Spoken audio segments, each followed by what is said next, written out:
Hello everybody and welcome back. Thank you very much for joining me. My name's Deborah Hatswell and you're listening to BBR Investigations. Tonight I bring you some of the latest reports that have come into BBR in the last 2 months.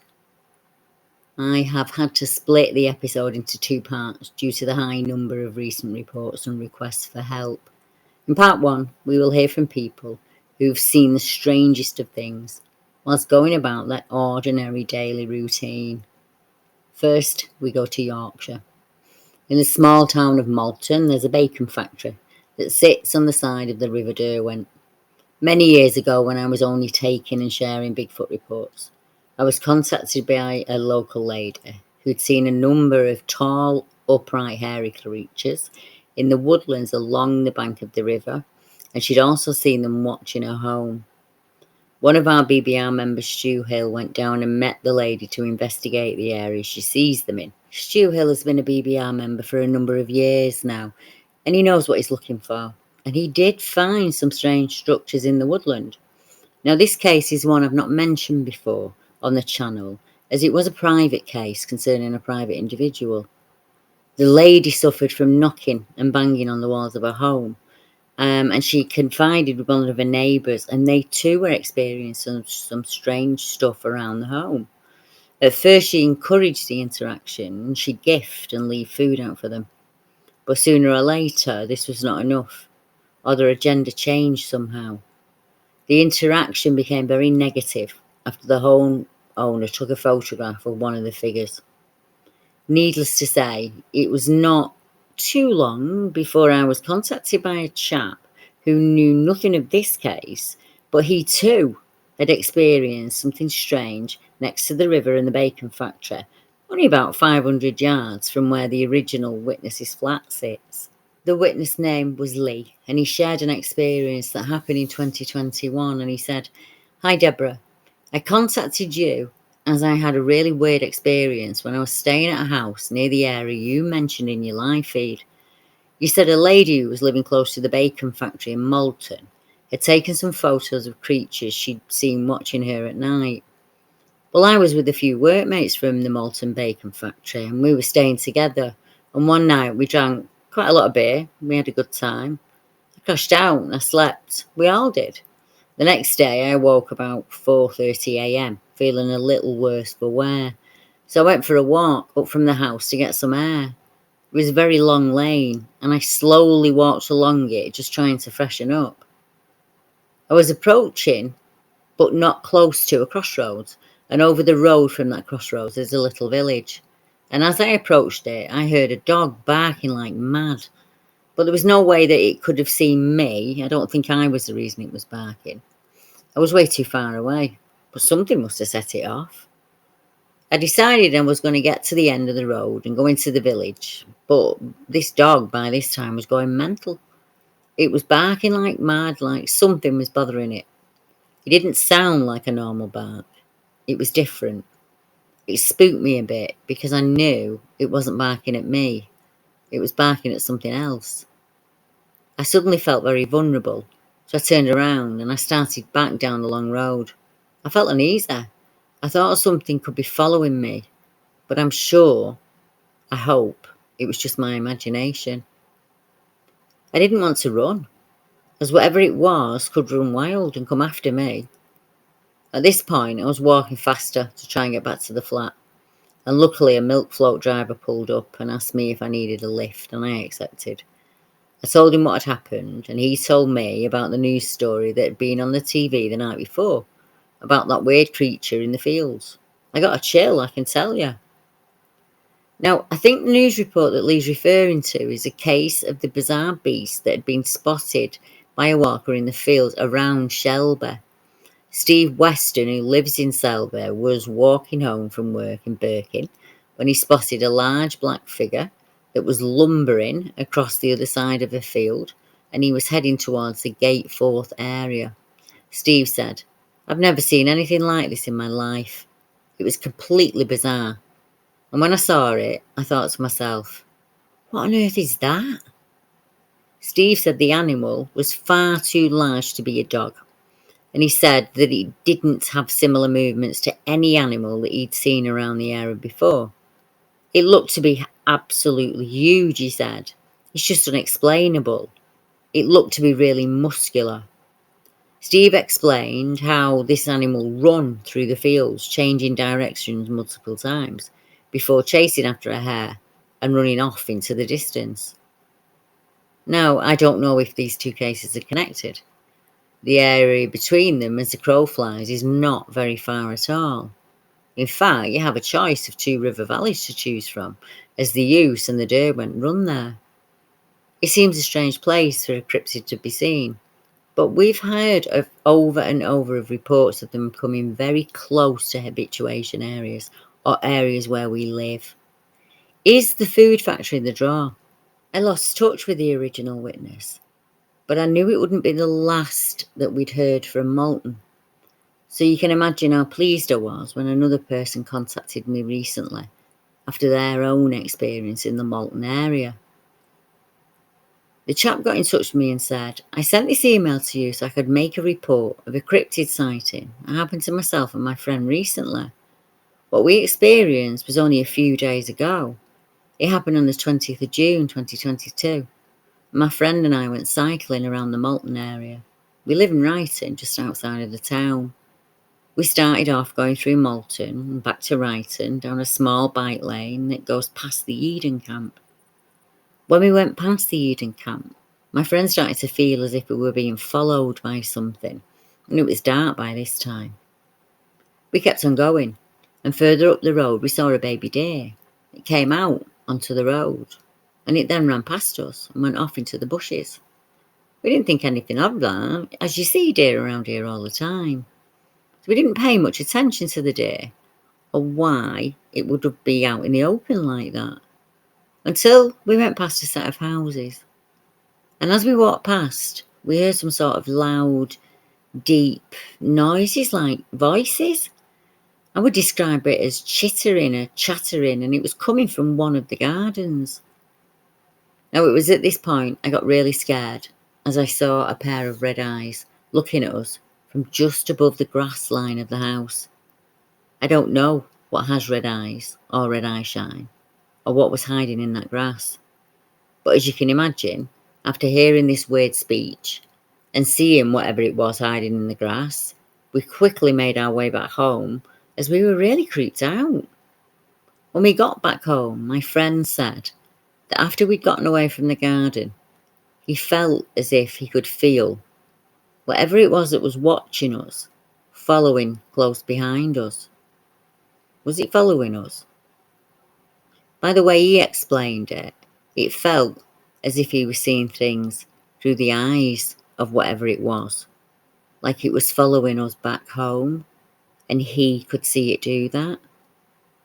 I don't know why, but we went back out there the next night, but nothing happened. A few days later, I was out cycling again, and I did see a large black animal that was running around on the left side of one of the fields past the houses. Now, my friend and I still don't know what it was that we saw that night. We don't know where the red eye shine came from. We looked online for similar sounds to the chittering, chattering that we'd heard, but nothing matched. I hope this helps, he said. Now, I do have a couple of reports in the area, probably within about 5 miles of the accounts at Moulton. Here's just one of those reports, and then we can look at another new case. This account is titled, I'm certain that a human figure moved in front of the car. Our witness is named Lamar, and he said, I was once driving down the A1237 late at night. I'd been to see a friend at Clifton Moor, and I was heading back towards the A64. Although I was concentrating on driving the car, I was also listening to my music, and I'd pretty much gone into autopilot as there were no other cars around, only the occasional roundabout to negotiate. Suddenly, I became aware of a movement at the curbside a few metres ahead of me, and before I realised what was going on, I was certain that a human figure moved out in front of the car. I hit the brakes, but I was still travelling, doing about 60 miles an hour, when I should have heard that dreaded thud. But there was nothing. I didn't stop, although I slowed to about 30 miles an hour after braking. I could see only the open road in my rearview mirror, and I heard only an eerie silence. I sped back up quickly, wanting nothing more than to get away from that place as fast as I could. Delamere, North Yorkshire. Now, in our next case, we visit an area not too far from my home. An area with a forest as old as time. Mentioned in the Doomsday Book, Delamere Forest is just a shadow compared to its original state. It's now home to many visitors. We have the ever-popular Forest School and the Go 8 Climbing Centre. It's usually pretty busy during the day. At night, however, it becomes a very different place indeed.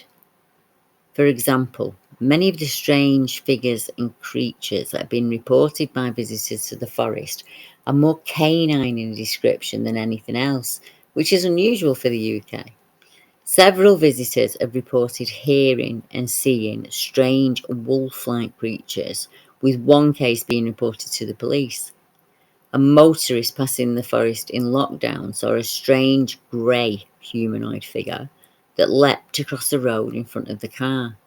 He too thought he'd surely hit something, but on inspection, after pulling up, there was no figure or creature to be seen.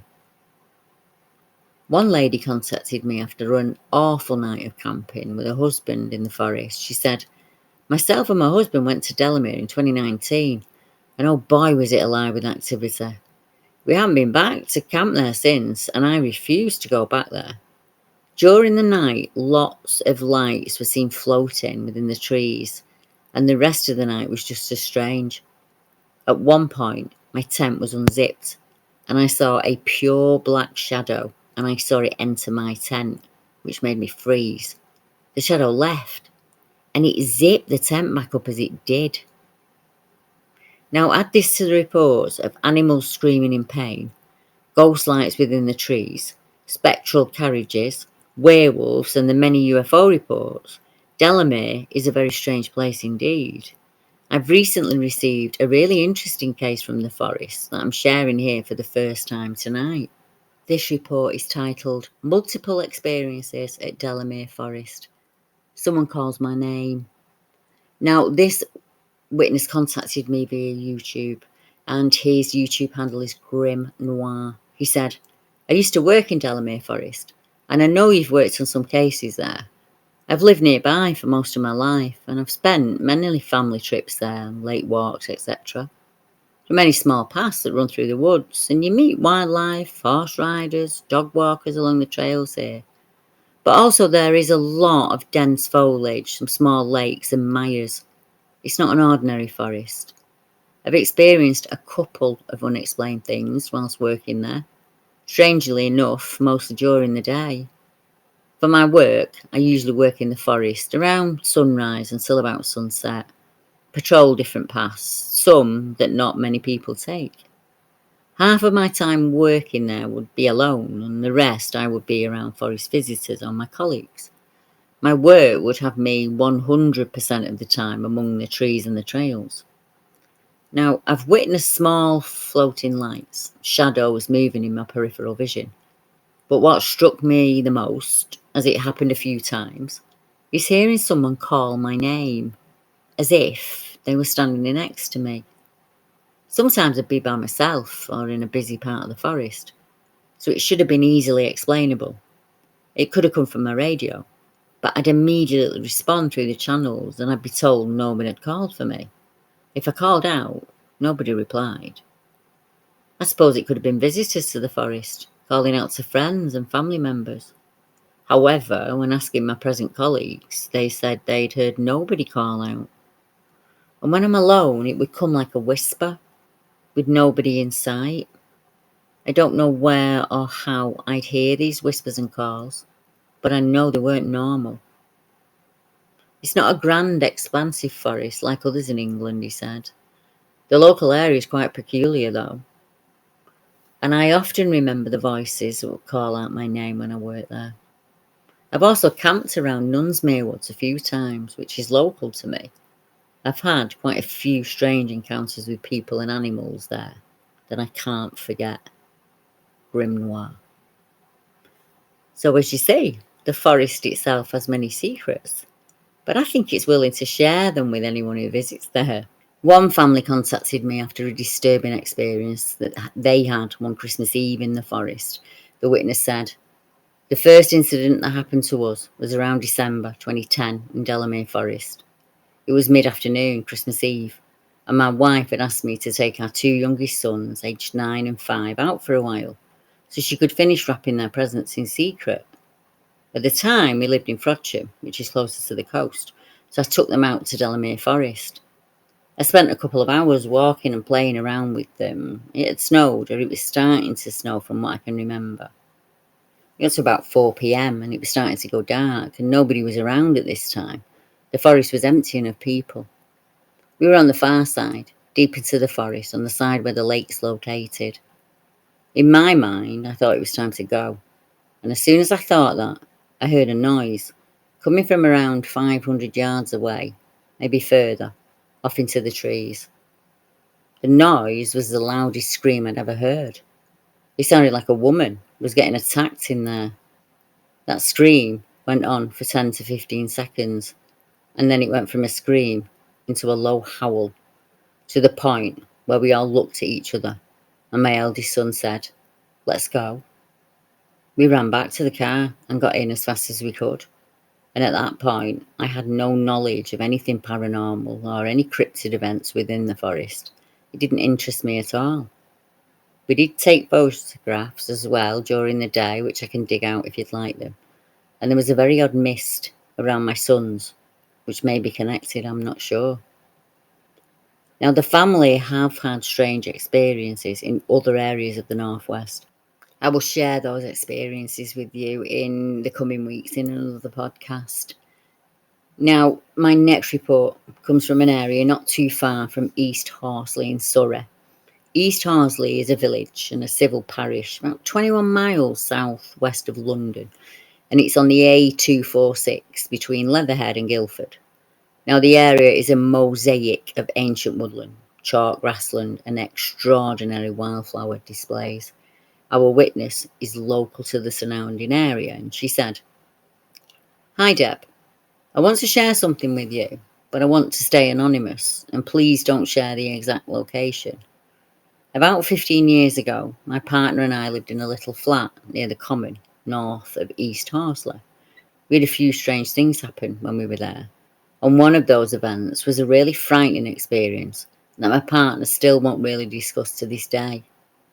We used to take a shortcut to get to the train station, and we'd often have a feeling of being watched when passing through those woods. I tend to avoid the area, even thinking about this sort of thing, let alone believing it, but even I would run as fast as I could through that part of the walk if I was ever alone. The really scary story happened one night. My partner and his friends would sometimes go out at night and play some sort of commando role play game where they would hide and capture each other with flashlights, etc. They usually did this in the trees around the common, but this night they decided to walk up to the woods and meet there. I stayed at home. I'd usually be in bed long before they got back. This night, however, my partner and one friend came running back, much earlier than expected, and he was out of breath, and he looked terrified.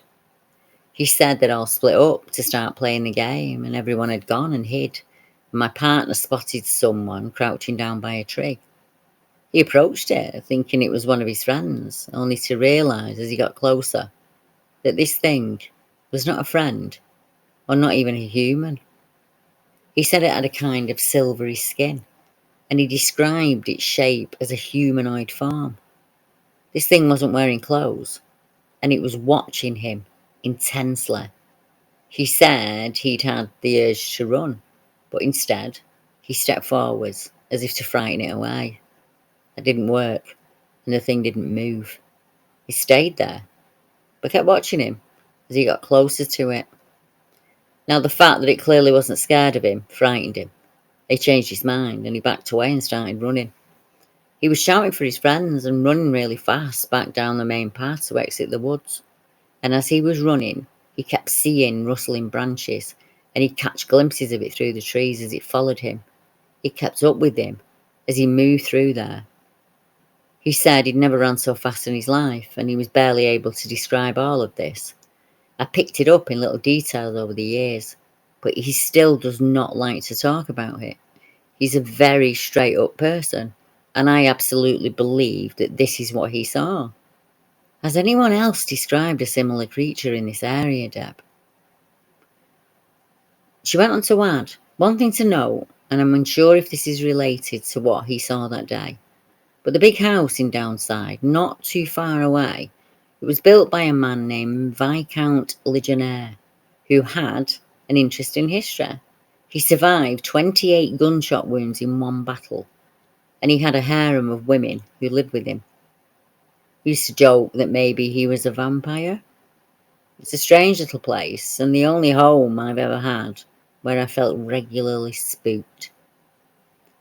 I wonder if the Silverskin figure and the accounts of the vampires in the area are connected in any way. The creature described sounds horrid. Who was it hiding from? Or was it waiting in ambush? Do you have any information regarding the strange vampire-like dude with the many, many wives and his motley crew? The figure, in its description, reminded me of the rake-like or the Nightcrawler creatures spotted all around the world. A thin, grey or silver humanoid that has facial features and can be seen watching people down on all fours or up on two legs. All of the witnesses to this horror have described how chilling the event was for them. I've no idea what the crawler is, but I doubt he is of this earth, and I dare say he could possibly be man-made.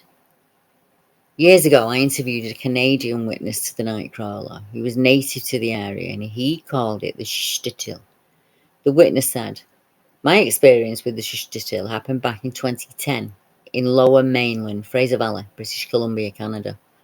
It was approximately early October, the year I was 16. I'm 26 now. I was on my friend's property, which is way out there, and we went into the woods at night for a smoke, just simply for something to do. When we were standing at the top of a cliff looking down the ravine, I saw something, and it was moving before the path leading down to the rest of the forest and the creek at the very bottom, which was the only safe way to walk down there, especially at night. I could see a 7 to 8 feet tall, pure white figure. It was kind of soft looking, and it was moving slowly down there, kind of swaying left to right. It was standing, and it was definitely touching the forest floor in the exact same place the whole time we saw it. It was making absolutely no sound. I wasn't even going to say anything about the figure to my friend at first because I was waiting for my friend to say something. We observed it for a couple of seconds in complete silence. We were mesmerised by its movements. Then I asked my friend if he saw it too, and he said yeah, he could see it as well. We stood silent in fear as we were watching it. I was trying to adjust our eyes to the being and see what it was doing. As we continued watching it for a couple of minutes, I felt that I was in a slight daze. I'd watch it move from side to side, and I started to feel impending doom set in. I had a sinking feeling in my chest area, like when you're going to die or in a life-threatening situation, and I had shivers going throughout my body. And that's when I told my friend specifically, I don't like this, and he agreed, and we left immediately. My people would call this creature the Shishtitu. Now, the next case I want to share with you came into BBR within the last couple of days. It was sent via Facebook by a lady who was making a report on her husband's behalf. This is another case that takes place on land marked as belonging to the Ministry of Defence. As regular listeners will know, this seems to be a repeating pattern here, especially in cases where cryptid creatures are seen on the land by serving personnel. Many of them risk their livelihood by reporting such an incident, but many of them still do. A huge dog in the tree line. Witness report. Hi Deb. I have a brief account for your map. I can email it to you, but I have a very tired husband just back from training, and he hasn't said much more than the following so far.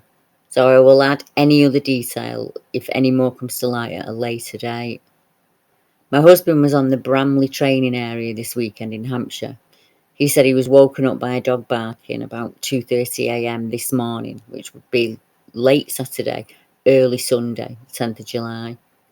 He said it was a bark he couldn't identify, but it was not a domestic dog or a farm dog because the bark was far too loud. He could see it in the tree line. He could see a huge dog. But again, he said, but it wasn't a dog though. He was too tired to do much more at the time. But look, really, he was on training. He was not that fazed by the sound of it. I should explain that when you've been to Afghanistan and multiple war-torn areas, not a lot compares fear-wise, I suppose. But I find it strange of him to say it was not a dog. She went on, this is a training area with a certain military defence branch who were also present this weekend. There's no way domestic dogs would have been there on that land.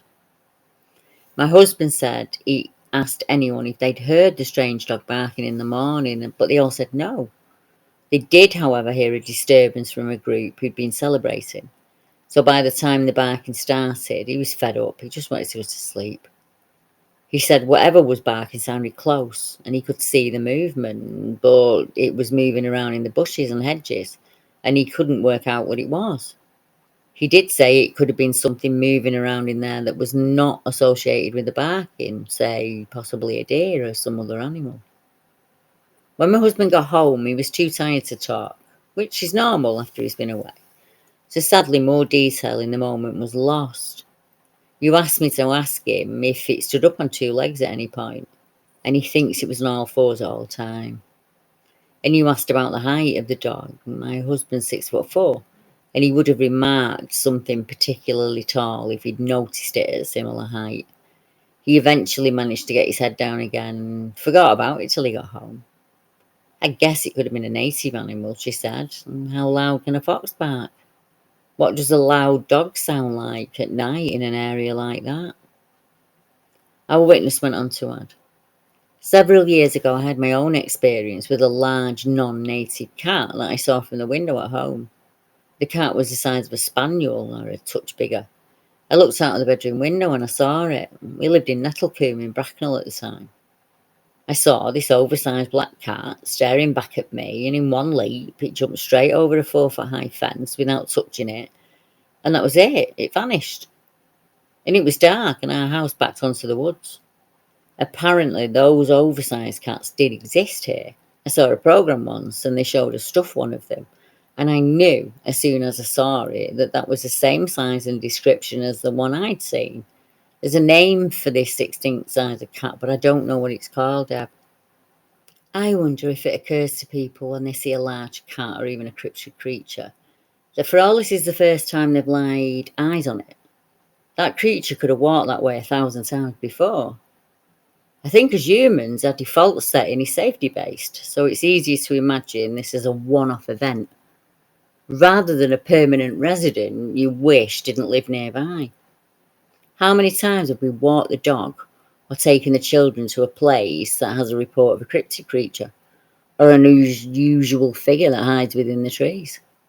How many of our haunted woods are really homes to a creature beyond our understanding? Is each screaming lady a creature crying out in the night? Are the lights people see sent to lead them into danger or take them on a path of no return? Are the knocks we hear amongst the trees really ghosts and spooks? Or a beast watching its prey, each set of red eyes declared a demon or a devil dog? Now it's usually at the start of summer, when the woods come back to life, that I start to hear reports of wood knocking, shadowing, howls and screams, or I start to receive images of possible new structures within the woodland. Now this usually happens from down south, and then the reports make their way ever northwards across the country. This year's no exception. But in previous years, this has happened much earlier in the season, quite late in the year this year. So in an area just south of the training ground where the man training saw the large dog, There's an area called Liphook, and Liphook is another area that's owned by the Military of Defence and posted as private. And in the first week of July 2022, I received a report of wood knocking on the MOD land at Liphook, and the witness said, "Hi Deb, I thought I would connect with you about a possible Bigfoot encounter that happened just yesterday. That would be Monday the 4th of July 2022 in the afternoon. My girlfriend and I completed a hike in Liphook and Liss in Hampshire. It was about 4:30 p.m. We ascended a sandy track into the Longmoor Military of Defence training ground to a viewpoint surrounded by gorse, heather and pine trees. The path we were on descended to what was formerly a military railway track, and at this point my girlfriend was playing on a low bough of a pine tree, whilst I went around a hedgerow to use the toilet. A minute later I returned, and as I met my girlfriend, I distinctly heard a pair of wood knocks. The knocks came from further up our path on the right. I'd estimate that they were maybe 150 metres away, slightly to the right. There were some small, tall pine trees on the horizon in that direction. I asked my girlfriend if she'd heard the knocking. She said no. At that moment, no more than 30 seconds after I'd heard the tree knocks, I heard a single knock from my left this time. There was a large open valley of heathland to our left, and that was behind the tree my girlfriend was playing on, and the woodland is on the ridge above it. She didn't hear this, but only a few minutes later, a second wood knock came from the same direction, on the left.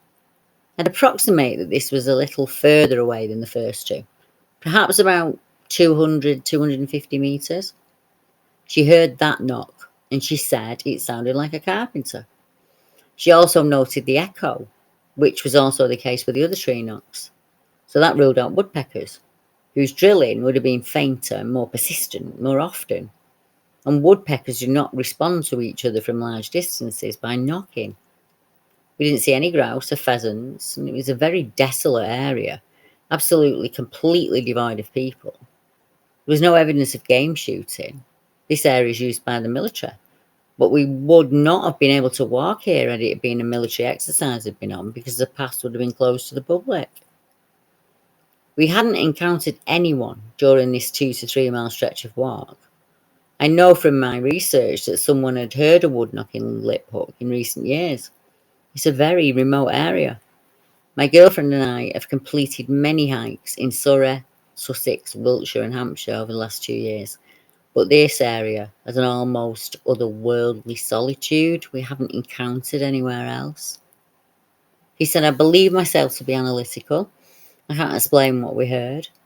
It bears comparison to the testimony and the videos I've seen of witnesses who've encountered cryptids. What strikes me about my experience was the quick response time, the first pair of knocks and the second, as well as the distances between them. It was too coincidental for it to be any animal. Woodland workers use chainsaws, yet there's no forestry vehicles or equipment about. I've heard gunshots before on other walks, and although they aren't that dissimilar, these were definitely wood knocks. What is also significant, he said, at least to me, is that there were no further sounds. There was no shouting, no machinery, nothing. Those two pairs of knocks occurred within 30 to 45 seconds of each other. I'm not sure, probably maybe 25 to 30. But time seems to slow down when you concentrate like that. I also turned my head to the right sharply when I heard the first pair of wood knocks. I can only assume that they came from the Scotch pines further up on our right of the path. If the reciprocating knocks came from the pines on the other side of the valley, then that is a remarkable distance to cover. We never heard any rustling on our walk. There was some bird life, and we heard goldfinches and crows a little earlier. When we proceeded along the path after hearing those wood knocks, I did look up at the top of the pine trees as I passed them. Strangely, I was quite relaxed about it. Perhaps it was the stifling heat, but I didn't feel like my life was in danger.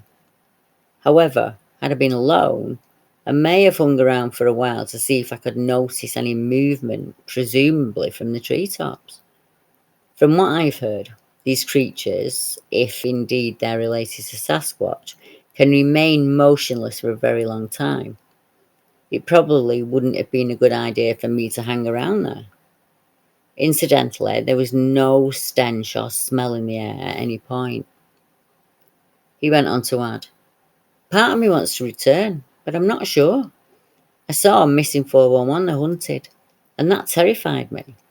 But I don't know if abductions would take place in Hampshire. I can't stop thinking about it. I've gone over it again and again, and it really is the strangest event. My instincts are pretty sharp, and I felt there was something unique about this area when I walked there last year. I wonder if the Forestry Commission has any testimonies, or the Army for that matter," he said. Now, our wood-knocking witness pointed out that there had been a previous incident of wood-knocking reported by a couple in the Liphook area a few years before. Wood knocks at Liphook Ridge, 2019. Our witness reported that him and his wife had a strange experience on the 23rd of April 2019. They were walking in a wooded area known as the Ridge, a mile from Liphook on the Hampshire-West Sussex border. They're out with their dogs. It was around 7:30 p.m, and he said, "We heard two loud wood knocks close by. There was no one around anywhere that we could see. Our dogs did not react to the noise, but within 5 minutes they were running through the undergrowth frantically, as if trying to flush something out of there. This is completely out of character for our dogs, as they're usually very obedient, but it took us a while to get them to come back to us. We heard or saw nothing else during the walk. We went back there the next day and saw nothing, but we could hear a tawny owl calling repetitively in a dense part of the forest. It was only about 2:30. I know owls do call during the daytime, but this call continued for the entire time it took us to walk 200 yards up an incline." This report was closely followed by a further wood-knocking incident in a well-known area of the UK, where there are numerous cryptid creature reports. In this case, it was a chap and his brother who'd heard wood-knocking. In an overgrown and unnamed area close to Thetford Forest, there was a recent report of wood-knocking that was made by the gentleman who owns the land there. And as this is private property, I've kept the actual location a secret. I'm in regular touch with the gentleman, and I have been for a number of years now. I find him to be very honest. He's a level-headed chap, and he's used to the noises on his land, wildlife and mechanical alike. I had mentioned in a recent premiere on YouTube that happens on a Saturday that a number of new reports had come in during the last few weeks, and those reports mentioned wood knocking during the event. The chap explained that he too had heard wood knocks close to his home just a few days before. It was last weekend, which would be July 2022, when we heard the knocks. My brother pointed out to me several knocks that were coming from the forest at the bottom of our field. It sounded like two knocks and a break before it started again. It's so overgrown out there that we couldn't locate the origin of anything that could have accounted for what we heard. The Forestry Commission hasn't cut the paths back in over 2 years, and it's becoming almost impossible to walk in there. It's as if they don't want people in there for some reason. Well, there may be a good reason the area's not been cut. During lockdown, many areas were left to go wild, which meant many of the public footpaths and byways for hikers are being left unused. They're left to go wild and become impossible to pass, and they're often filled with hogweed and balsam and all kinds of mess. The areas that can then be sold off and they can be built upon, and they lose their green belt status. Now, the less land we use, the more falls into the hands of property developers and new holiday homes for visitors, and commuters rob the area of vitality. There's no income, people are priced out and have to go further afield. I think it's the same for these cryptids. As we take more and more of the land, we corral them into smaller and smaller woodlands. And this may be the one reason reports are dramatically on the increase. How many of your childhood playgrounds still stand? 2 weeks ago, we heard from a chap in Wales who had an experience with a bipedal wolf watching him during the COVID lockdown in a woodland he'd played in since being a child. When the podcast was released via YouTube on Saturday, I set my usual public chat session up so people could chat with each other, or they can ask me questions as the video plays. I do this every Saturday on my YouTube channel at 8 p.m. And it's in order for people to chat with like-minded folk or to meet new people who want to investigate in an area that they both live close to. Many of the people in the chat are witnesses themselves, and I encourage all newcomers to check out that chop action. During the chat, one man mentioned his experience in Wales with something that followed him in the woodlands. And this happened in 1995, and he said, I was emptying and measuring rain gauges by the reservoir in the forestry above Tower Colliery. I was working as a biologist and a field officer for the National Rivers Authority, and my job meant I regularly measured rainfall all over South Wales and the Brecon Beacons. It was during my job when I heard something heavy and big come crashing through the trees and brush. I didn't see it, and I'm glad that I didn't. The crashing noise through the trees was terrifying. I ran across the hummocks of swampy grass as fast as I could. I jumped in the van and I drove down the tracks as fast as I could. So I'm fascinated by Bigfoot and cryptid stories, and I still wonder what it was that I heard that day, but I'd never go back there. So as you can see, it's been a very busy few months here at BBR. The reports continue to come in, and I will bring you more of them in part 2 next week. In the following weeks, you will hear some interviews from witnesses explaining what happened during their encounter. And I'll be sharing a number of reports that have been sent in to me by experts in their field. I'm lucky I know some people that are very good at Bigfoot stuff, and I asked a number of them who I'd worked with over the years if they would share one account with us which they have puzzled over the most. We will be privy to some reports that have not been made public before. I share reports and encounters like this every week via podcast platforms and YouTube. If you would like to hear more of our content, you can do so in a number of ways. BBR has a website where new reports are shared, along with articles and videos from other researchers and investigators.